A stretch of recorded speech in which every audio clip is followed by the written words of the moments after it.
చిరంజీవి 1988లో విడుదలైన మరణ మృదంగం చిత్రం నుండి మెగాస్టార్ అనే బిరుదును అందుకున్నారు. ఈ టైటిల్ చిత్ర టైటిల్ కార్డులలో ప్రముఖంగా కనిపించింది.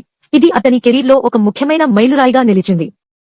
కోదండరామి రెడ్డి దర్శకత్వం వహించిన ఈ చిత్రం యండమూరి వీరేంద్రనాథ్ ఆధారంగా రూపొందించబడింది. ఈ నవల వాణిజ్యపరంగా విజయవంతమైంది మరియు చిరంజీవి యొక్క స్టార్ పవర్ ను ప్రదర్శించింది.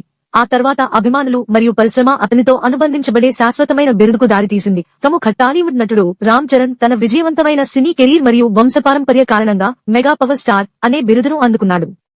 ఇతని తండ్రి చిరంజీవి తెలుగు చిత్ర పరిశ్రమలో మెగాస్టార్ గా పిలవబడే లెజెండరీ నటుడు. రామ్ చరణ్ తొలి చిత్రం చిరుత 2007 మరియు అతని బ్లాక్ బస్టర్ మగధీర 2009 అతని నటనా నైపుణ్యాన్ని ప్రదర్శించి పరిశ్రమలో తన స్థానాన్ని పదిలం చేసుకున్నాయి. తన విజయాన్ని తన తండ్రి వారసత్వంతో కలిపి Ram Charan mega power star అనే బిరుదును సంపాదించాడు. ఇది టాలీవుడ్ లో తన కుటుంబ ప్రభావం యొక్క శక్తివంతమైన కొనసాగింపుకు ప్రతీక.